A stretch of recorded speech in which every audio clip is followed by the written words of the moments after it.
Qu'est ce qu'un fichier .dll et à quoi sert-il dans le système? Vous avez déjà ouvert un programme sous Windows et vu apparaître quelque chose comme le fichier .dll machin manque? Cela fait peur, mais derrière il y a une logique qui mérite d'être comprise. Je vais vous expliquer simplement ce fameux fichier .dll et pourquoi le système en dépend autant. Que signifie .dll? .dll signifie Dynamic Link Library, autrement dit, bibliothèque de liens dynamiques.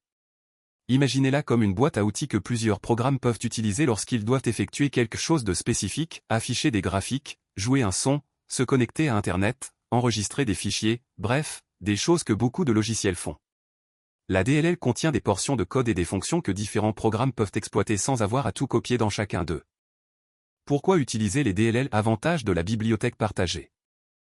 Imaginez que chaque programme doive charger tous les outils tout seul, l'ordinateur serait rempli d'éléments répétés, lents et lourds. Avec les DLL, plusieurs applications utilisent la même boîte à outils. Cela économise de l'espace, rend le système plus efficace et facilite les mises à jour. Si une fonction est corrigée, toutes les applications qui utilisent cette DLL en bénéficient. Comment le système et les programmes utilisent les DLL? Lorsque vous lancez un programme, Windows charge les DLL dont il a besoin. Ces DLL fournissent des fonctions prêtes à l'emploi comme afficher du texte à l'écran, lire des fichiers, jouer un son, etc. Le programme appelle la fonction de la DLL comme si elle lui appartenait. Si la DLL n'est pas là où est corrompue, le programme ne peut pas s'exécuter et ce fameux message DLL manquante ou DLL introuvable apparaît. Type de DLL et exemple courant. Il existe des DLL utilisés par le système d'exploitation lui-même pour des fonctions de base de Windows et des DLL qui accompagnent certains programmes spécifiques.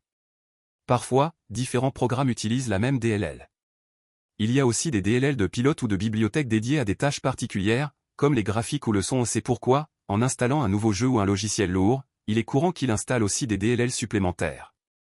Qu'est ce qui cause des problèmes avec les DLL? Les problèmes surviennent lorsqu'une DLL est supprimée, écrasée par une mauvaise version, corrompue par un virus, ou lorsqu'un programme exige une version différente de celle installée. Le système se plaint alors vous savez, ce message ennuyeux apparaît. Beaucoup de pannes dans Windows et dans des programmes surviennent à cause de DLL manquantes ou endommagées.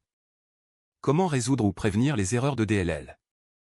Pour éviter les soucis, installez des programmes provenant de sources fiables, ne supprimez pas manuellement des DLL, évitez d'installer plusieurs versions conflictuelles.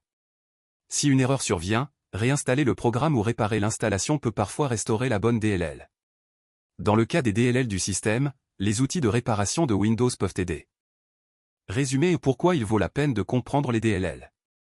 Les DLL sont comme des bibliothèques de code partagées, elles permettent à de nombreux programmes d'utiliser les mêmes outils sans tout dupliquer.